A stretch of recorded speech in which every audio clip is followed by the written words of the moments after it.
All right, how's everyone doing? Hitting the afternoon, so hopefully you're feeling okay and not feeling too much of the afternoon lull. All right, so let's kick this off, right? So what we're basically building at Predicate, and really what we're thinking about is the regulated rails for on-chain finance. And really the purpose is scaling the entire digital economy, right?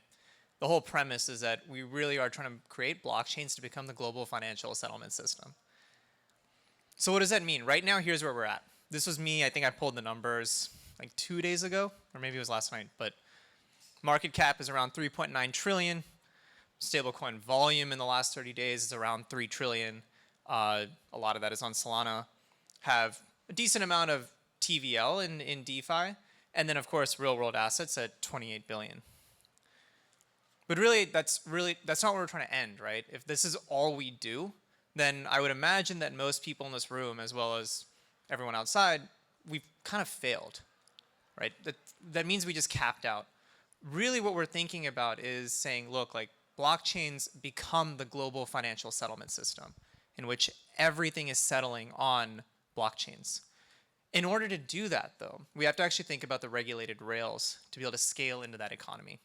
And so that means that organizations, whether they're TradFis, fintechs, crypto native organizations, central bank digital currencies, retail, all have to exist and operate around regulated markets. What does that mean? That means that any organization exists or operates in a regulated market like the United States. That doesn't mean you're selling a security, it just means that you're a business that exists in a regulated market. You have rules, laws to be in and operate in. Or you're a user that is coming in from a regulated market. So again, any of us, all of us are right now in the United States. We are all users in a regulated market.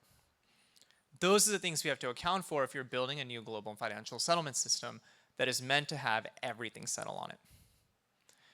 So that's our worldview, right? That's where we're coming from. And so then Predicate, what we're building is that policy infrastructure. The infrastructure for on-chain financial products to operate in regulated markets. So first, it's important to define like what are policies. Essentially, how we see policies is they are systems that control transaction flows in financial systems. They determine whether a transaction can enter or exit some type of on-chain application. And so then what we're doing at Predicate is allowing organizations to be able to build their policy infrastructure, to be able to build policies into their technology stack. And really all this comes through a programmable network. So this means protocol level enforcement at a smart contract level, not UI level based, but within your actual smart contract infrastructure. It means observability. So an organization saying, okay, cool, I know what transactions are coming in, I know what's getting blocked because it's not compliant. One integration, right? Seamless integration that can operate at sub-second latency and high throughput to be able to check every single transaction that enters into an application. And all of that in which it's programmable and adaptable. So even as the rules change, even as your organization changes, even as you're building new financial products, you're able to change all of that without having to change your underlying smart contract infrastructure. So you're probably, it's a little abstract, so let's start going through exactly what that means. So the primitive is policy enforcement. So the general way that this works is take a financial application. I'll go through an example in a second to make this even more explicit, but take an on-chain application. The way it works is that every transaction that goes in involves a request to Predicate. So Predicate is checking every transaction. If it's valid, Predicate spits back a signature with a response. So then when the transaction is being submitted to the mempool, to the smart contract, it has to have a signature embedded in the transaction object from Predicate. Basically, we're issuing attestations. We're issuing an attestation for every single transaction. The analogy I can give is, you're in a TSA line, security line, going to the airport. And to get into the airport, you have to get checked, right? If not, you have to turn around. Maybe you have to go back to the gate and say, hey, wait, or the ticket booth saying, oh, like there's something wrong with my ticket, whatever that is. But the point is every transaction is getting checked. The same way that in a TSA security line, every single person is getting checked. So let's give an example. Let's take a DeFi vault. So in this case, this is a hypothetical. they're supplying yield, right? They're supplying yield in some form, whether that is through native DeFi activity, whether that is tokenized treasuries, whatever that is. Point is, it's a vault. So they need to screen against addresses associated with high risk activity. So that could be sanctions, terrorist financing, major exploit that was just done by North Korea. They don't want that funds to come in. Why? Because if I'm the group that's building a vault and supplying yield, I don't want to give money to someone who just stole money from someone else. I don't want my money to come from there, right? Well, that's one. Or I legally cannot take money from North Korea, right? Or I will go to jail. That's kind of the question here, right? So if I'm building a vault system, that's really what I have to think about. The other things they need, right, is real-time enforcement. It's not something that you're looking at after the fact. It has to be real-time updated. It has to be something at a smart contract level. It can't be at a UI level, right? Because if it's at a UI, all I have to do is say, I don't want to interact with the UI. Let me just go and interact straight with the smart contract. False positives is a real problem as well, right? So how do I ensure that, hey, there's actually, majority of users are actually totally fine. We can't have false positives blocking a bunch of them. And then the last one, and this is really important, is minimizing the user experience. So I think a few years ago, there was a bunch of crypto projects that said, what if we just slap a KYC on everything? KYC being know your customer. Have every single user have to go through an entire flow of I need to upload my passport or my driver's license. I need to prove all this information. That was the approach. I don't think that's the right approach because majority of things actually don't need KYC. And in this case for this vault, they might not need KYC. So it's all about how do you minimize the user experience on all of this. So let's do an explicit example of this. So one of our cases, not on Solana, but with Plume. Plume is an RWA-oriented L2, and they have a vault system called Nest, in which they're supplying yield to anyone who deposits through tokenized treasuries, such as Franklin Templeton Benji, through also Superstate, through private credit, such as Apollo's private credit, also through different public credit tools as well. Main thing is I, as a user, deposit funds, and I'm going to get, I don't know, anywhere from like 10 to 20% yield. What they're saying, though, is that every single person who deposits, the asset issuers are like, look, we don't want to give yield to someone who's malicious. We are not okay with that. So Nest here actually uses Predicate. Every person who deposits into Nest is actually checked by Predicate. But note that this is not involving KYC. The asset issuers here specifically care about flow of funds checks. So you want to know that the user who's depositing funds is not a malicious actor, but they don't need to say, oh, collect all this information and send all this to me. It's rather what they want to know is the user, coming in from, has a user ever touched sanction funds? Has a user ever been involved in a major fraud? Has a user been involved in human trafficking or child sexual exploitation material? That's what they want to know.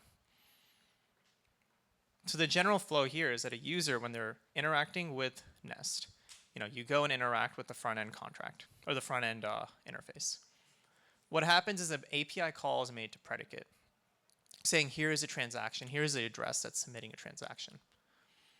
That address is checked, and Predicate basically does an off-chain computation, leverages information from a multitude of different data sources that are defined by Plume, and then spits back a signature. The user has no idea this happens in the first place because this happens in about 500 milliseconds or so. So then when the user goes, their wallet pops up and they hit submit on the transaction. By the time the wallet has already popped up, the check has already been done.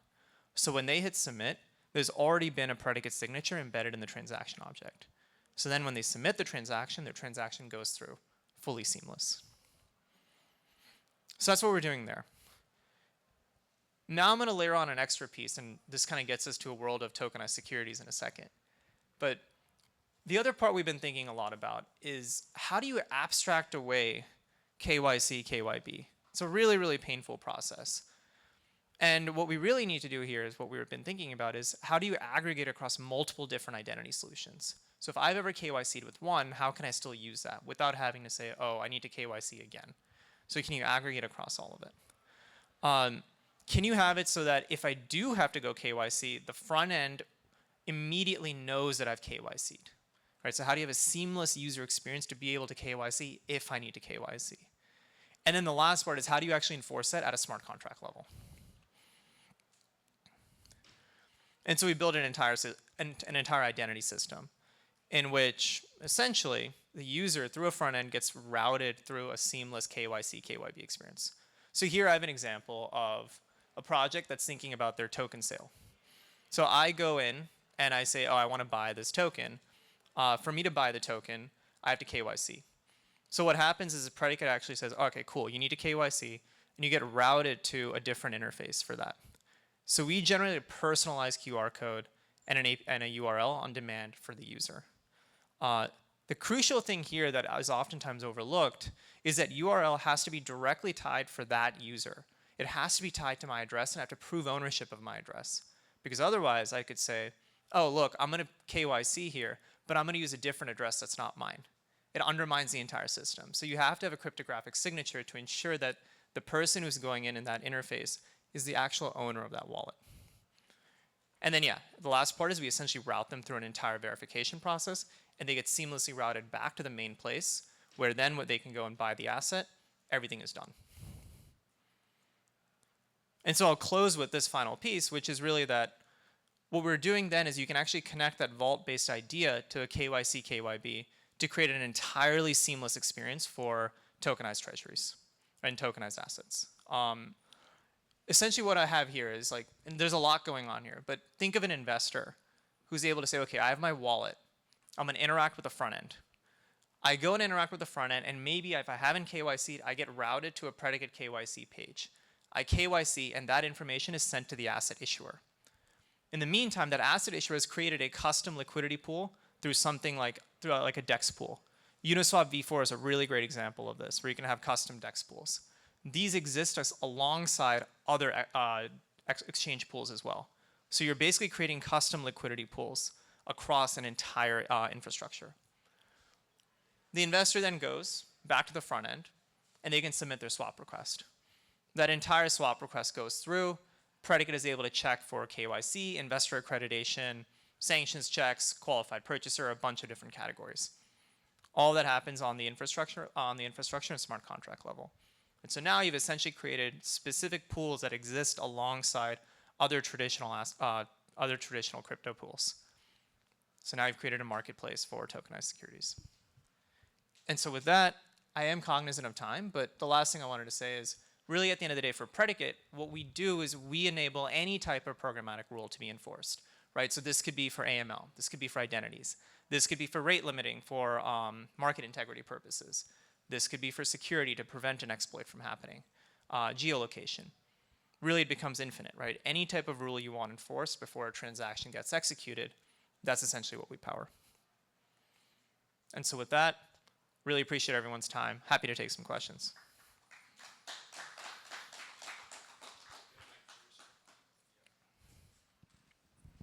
Hey, how you doing? I'm Mario Butler from Atlanta, building a music tech platform. And so the API integration, how do you all get paid, in regards to that? Do you charge based on per transaction that is ran, or how does that work? Yeah, usually the way we get paid is it's a few different approaches.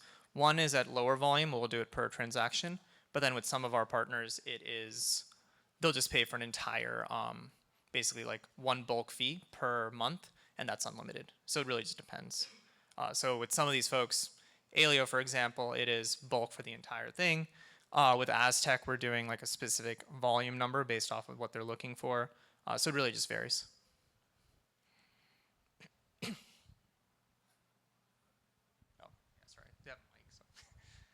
Yeah, just quick, maybe I'm just making sure I understand correctly, but on the smart contract side, when you guys can adjust the rules, right, based off of whatever regulations you're dealing with, that makes the contract mutable, right? So isn't that also a security risk by it's not immutable contracts? So This is a really, really good question. So actually, any policy change does not require a smart contract update.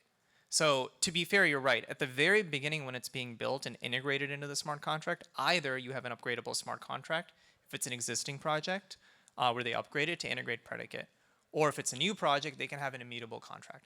But the really, really important part here is, for us, once the policy's been put in place and once Predicate's been integrated, you can update the policy without updating your smart contract. So that's the case for someone like, we've been doing some work with M0 on stablecoins. And so once they integrate Predicate, they don't have to update the smart contract for any type of policy change. That becomes really valuable for a developer. So when you KYC, is Predicate kind of like a DID, like ZK platform? And can you use it on other websites after you KYC? Yeah. And then the second part to that is how do you handle false positives? Yeah. So the first item actually is we're an aggregator across any type of KYC, KYB. So you can integrate into Predicate any existing ZK identity solution. So take something like a ZK passport or a self.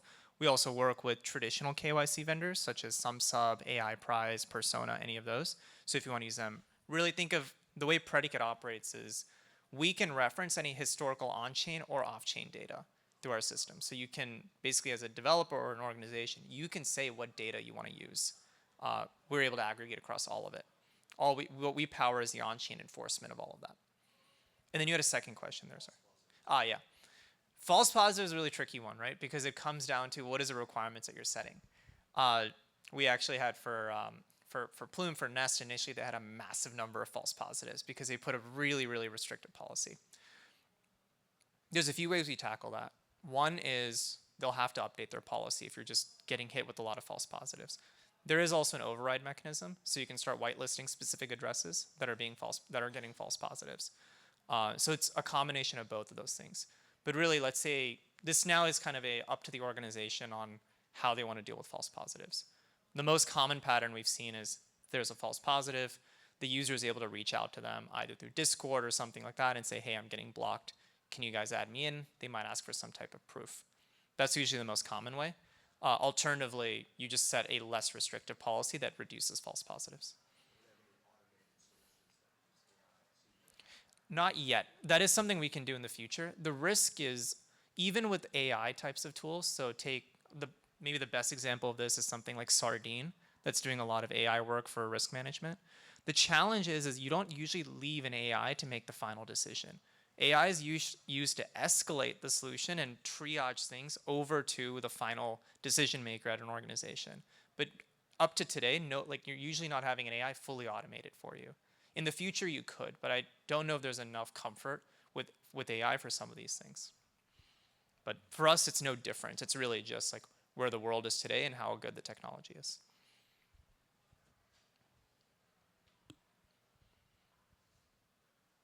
Anything else? Awesome. We'll wrap here. Thanks, everyone.